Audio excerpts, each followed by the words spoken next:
Okay, back to the read. Now today, just to recap where it was, it was a little bit about King John had entered into the equation. Now King John is the replacement of Richard. I do have this image.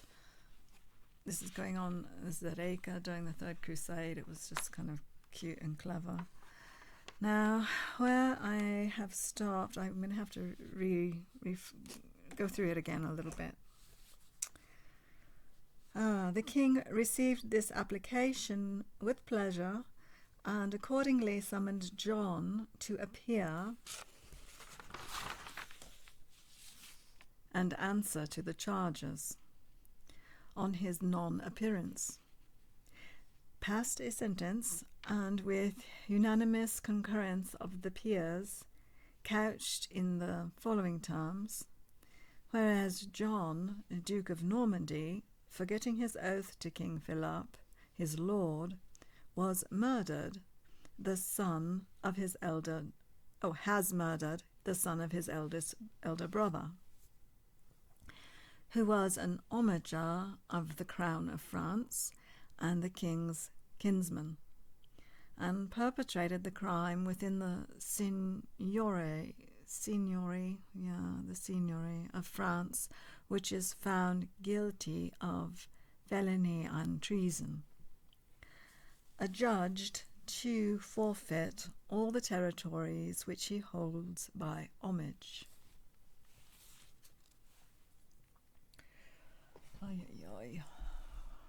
It's hard to get back into this. It's been a week or so since I've gone on with it. AD 1203.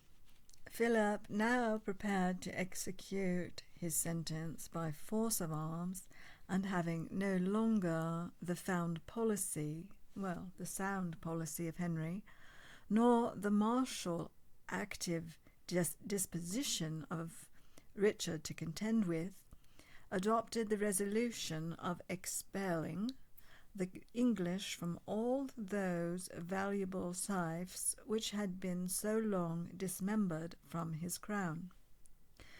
For this purpose he assembled a powerful army, and directing his march towards Anjou, was joined by almost all the barons of that province, as well as by those of Poitou. All the great vassals of the crown, whose jealousy might have urged them to obstruct his progress, were either inclined to assist him from disgust to John, or were not in a situation to oppose him. The counts of Flanders and Blois were engaged in the Crusades. The Count of Champagne was an infant, and under the guardianship of Philip, the infant was. Okay. The states of Brittany seconded all of his measures with vigour, and the general defection of John's vassals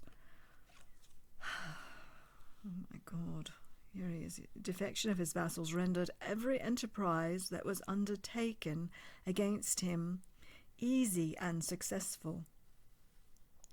In less than 6 months, either by force or by stratagem, Philip obtained possession of most of the towns in Upper Normandy.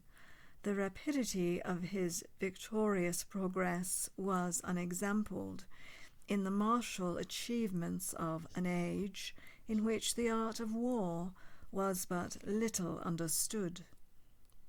Nonancourt and Conches opened their gates at his approach. Andalais was compelled to capitulate. Radipont was taken by assault, and Vaudreuil, Pont de la Arche, and Montfort surrendered after a trifling resistance. Chateau Gaillard, a castle erected by Richard on the brink of a precipice on the banks of Seine, near Andalais, and supposed to be impregnable, was also reduced after an obstinate defense of 6 months. So they did hold it for 6 months. John, during these transactions, remained at Caen in a state of inactivity that astonished his enemies and dispirited his friends. When apprised of the progress of the French arms, "Let them proceed," he said. "I will retake more places in a day than they will have reduced in a year." But previous to the reduction of Chateau Gaillard, he made a feeble and successless effort for its relief. Then, hastening to London, left Philip to complete the conquest of Normandy at his leisure. The king did not suffer so fair an opportunity to escape. After a siege of 7 days, Falaise submitted to his arms Domfort, Caen, Coutances, Bayeux, Lizeau, and Affranche opened their gates to the conqueror. Rouen, Arques, Verneuil were the only places that now remain. All the rich and intensive duchy, under the domination of the English. These towns were indeed strongly fortified and supplied with numerous garrisons, but at the approach of Philip they all engaged to surrender, if not relieved before the expiration of 30 days. And I know I've already read this section, so I'm sorry for that. I'm gonna go ahead and skip ahead. I believe I was on 1206. I'm not sure why my bookmark is in another location. It went backwards. But we'll read up to this 1206 because that's really where, yeah. Gosh dang it, I'm sorry. It's all right. Go back a little. The term being expired and no supplies arrived, the 3 towns submitted to the victor. Thus was this important territory, the most rich and fertile province in all the French dominions, reunited to the crown of France, about 3 centuries after the first cession of it by Charles the Simple. During that time it had been governed by 16 dukes. Rollo the Dane, says Mézeray, who from a barbarian became a Christian and a virtuous man, was the first. And John, who from the reduction of Normandy,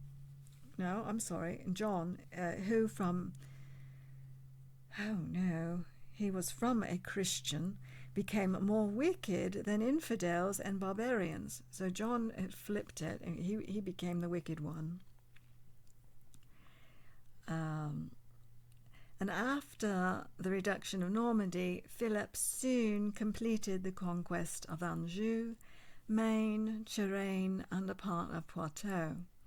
Important acquisitions, which were, however, attained less by the courage and conduct of that monarch than by the indolence and cowardice of his adversary, and a fortunate combination of unforeseen events.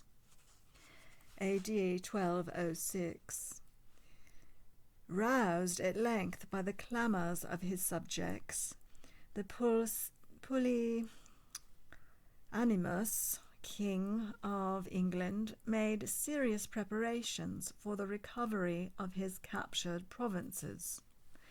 Guy de Thouars, who had been appointed to the government of Brittany, became jealous of the vast increase of territory acquired by his ally, the King of France, who had not only conquered the adjoining provinces, but had also formed a strong party among the Bretons.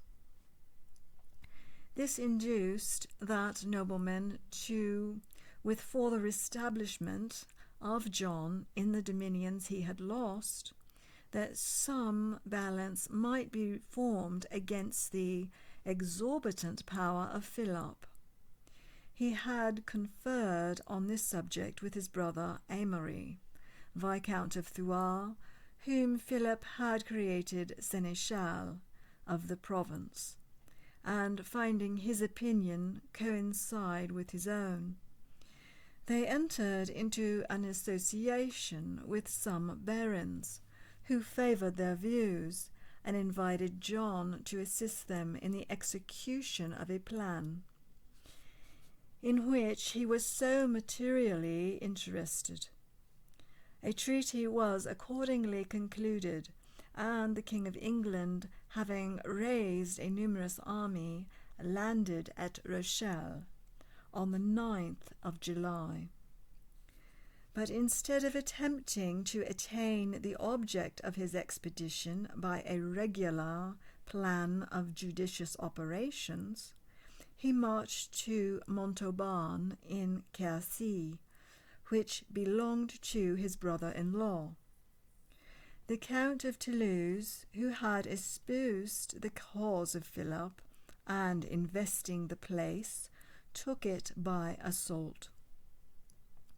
On this occasion, the English are said to have signalized their valour in an extraordinary manner, and they were rewarded by the acquisition of a considerable booty, and the capture of a great number of prisoners of rank. This enterprise, however, was attended with no beneficial effects, and after the reduction of some other places of little importance, the approach of Philip inspired him with fear, and induced him to make proposals of peace, to which the king acceded, and appointed a place for a personal interview, that the terms of accommodation might be settled. But John, instead of keeping his engagement, privately retreated with his army to Rochelle. Notwithstanding this affront, Philip was induced by the mediation of the Pope, whose interposition John had solicited, to consent to a truce of 2 years, which was accordingly concluded at Thouars on the 27th of October.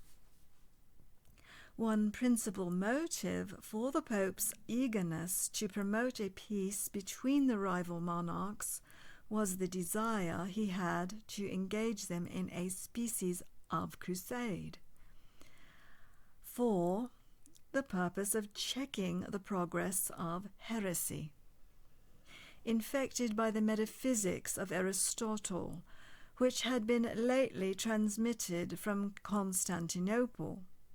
Aimery de Chartres, an enthusiast of strong sense but stronger passions, became the founder of a new sect, whose principal tenets consisted in the rejection of a heaven and a hell, in maintaining that the only paradise man could know resulted from the effects of doing good, and his only punishment from ignorance and crime. Being summoned to appear before the Pope in order to answer for this doctrine, Aimery found himself reduced to the necessity to die with him. They were successfully propagated. To die. Oh no. In order to answer for his doctrine, Amory found himself reduced to the necessity of retraction and died soon after through shame and regret. But his principles did not die with him.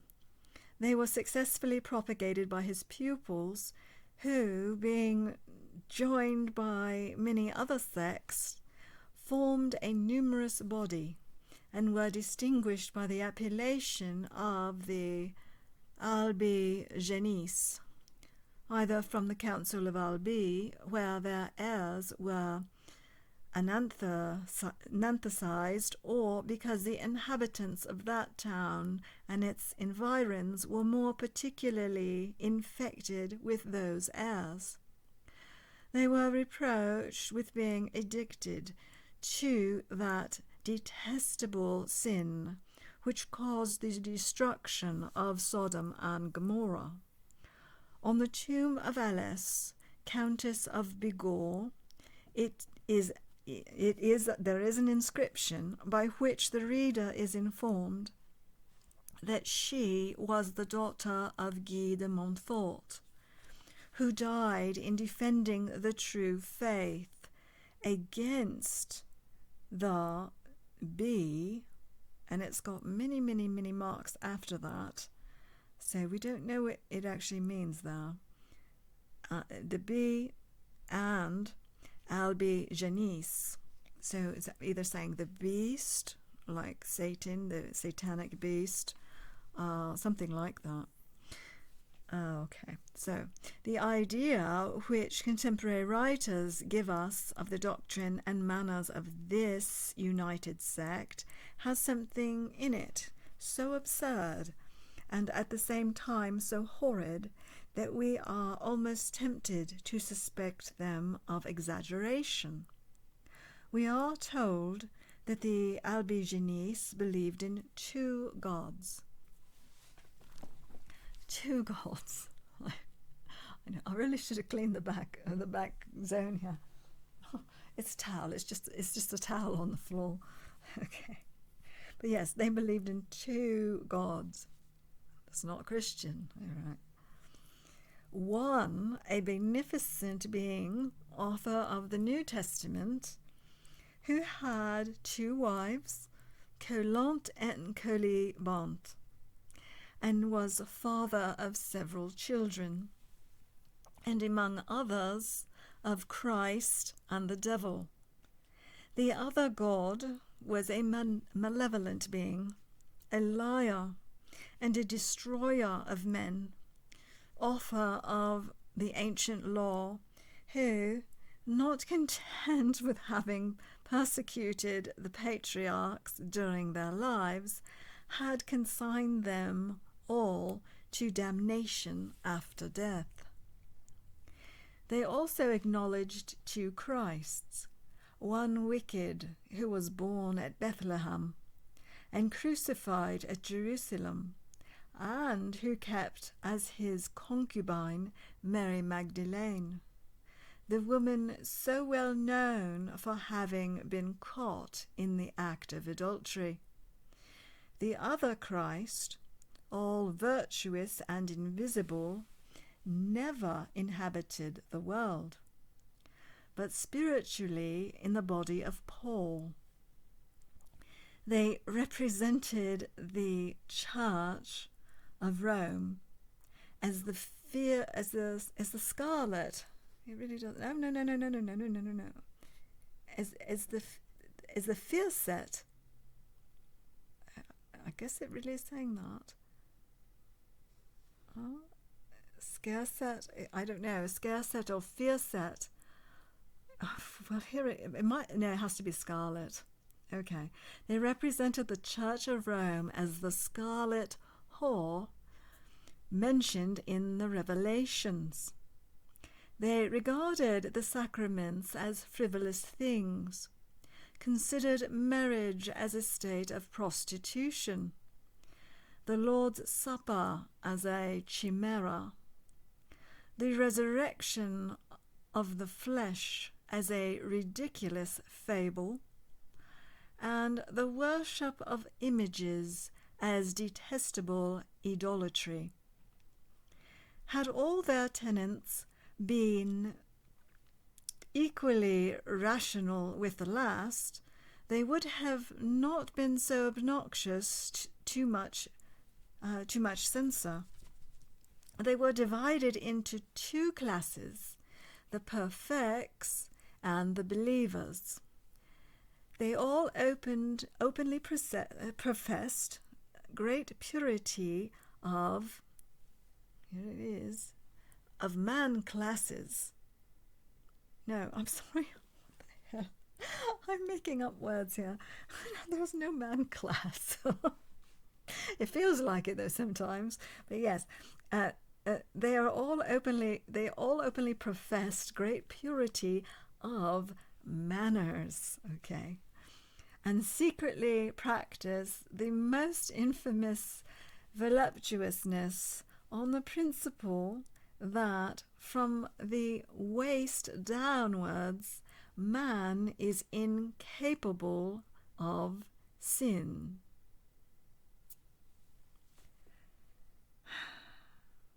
All right. I'm not getting that one, but go figure. So they have like this weird new odd religion with the two gods, and they really think that the one in Rome is the Scarlet Whore.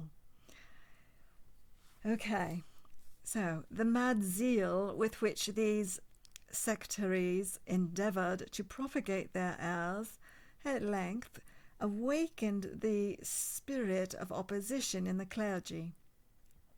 Pope Innocent sent 2 simple monks of the Bernardine order to bring the Albigenese to trial. To these delegates he gave the power not only of excommunicating them, but of constraining the barons, under the penalty of ecclesiastical censures, to confiscate their property, to banish them from territories, and even to punish them with death, in case they dared to appeal from their decisions. This was the first foundation of the Inquisition. These delegates, or legats, were Peter de Castelnau and Ralph, both monks of Fontfroide, in the diocese of Narbonne. Arnaud, abbot of Citeaux, was afterwards associated to them. They all 3 began by preaching sermons that were never attended to, and in the course of which they were incessantly interrupted by 1,000 invectives against the luxury of the clergy. In fact, the missionaries had laid themselves open to such an attack by the splendour of their equipages, the variety of their dresses, the number of their servants and horses, and their expensive way of living.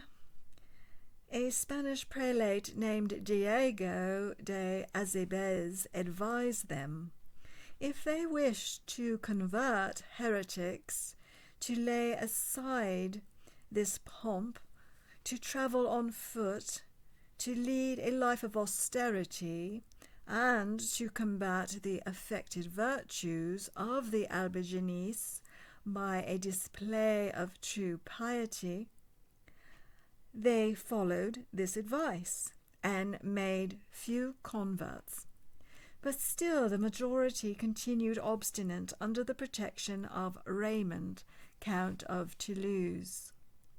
So they're trying to break them out of all of their opulence in the church and bring them into austerity. This nobleman, endued with the true spirit of toleration, permitted to every sect the free exercise of their religion, so long as they excited no troubles nor commotions in his territories. Such conduct would not fail to displease the inquisitors, and Peter de Castelnau, in compliance with the dictates of a blind and impetuous zeal, excommunicated the count, the monk being assassinated soon after. Raymond was accused of the murderous deed, and the Pope, not less impetuous than his legate, immediately issued a new sentence of excommunication against him, without hearing what he had to urge in his defence, absolved all his subjects from their oaths of allegiance, gave his territories to the first person that could obtain possession of them, and finally invited all Christians to take up arms against him, promising them the same indulgences which had been formerly granted to the Crusaders in Palestine. The precipitation and temerity of Innocent astonished the generality of sovereigns, but they were still more surprised at the alacrity with which a great number of barons and people of all ranks and conditions enlisted in the service of the pontiff, and placed the cross on their bosom, to distinguish themselves from those who went to the relief of the Holy Land. The first army of these new crusaders is said to have amounted to near 500,000 men. The principal leaders were Eudes, Duke of Burgundy, Hervé, Count of Nevers, and Simon, Count of Montfort. In 1209 to 1213, the Count of Toulouse, aware of the fatal effects of the Pope's resentment, sought to avert the impending storm by the most abject submission to the will of the arrogant pontiff, and, as a pledge of his sincerity, he surrendered to the Holy See 7 strong fortresses in Provence. This was but a prelude to the humiliation he was doomed to experience. Being summoned to attend the council of St. Gilles, he appeared in his shirt at the church gate, and throwing himself at the feet of Milo, the Pope's legate, swore by the Holy Sacrament to observe whatever the court of Rome should be prescribed to him, after which he received absolution. The legate then threw his stole around his neck, led him with one hand, and with the other scourged him, and in this state he was conducted to the great altar. This first mortification was followed by a second still more degrading. He was compelled to assume the cross against his own subjects, to join the army of the Crusaders, and to assist them to the utmost of his power, to the conquest of his dominions. It is with pain the historian records this dreadful instance of ecclesiastical tyranny and human degradation. At this time there were 5 considerable fiefs holden under the Count of Toulouse: the barony of Montpellier, the county of Foix, the county of Quercy, including Rodez,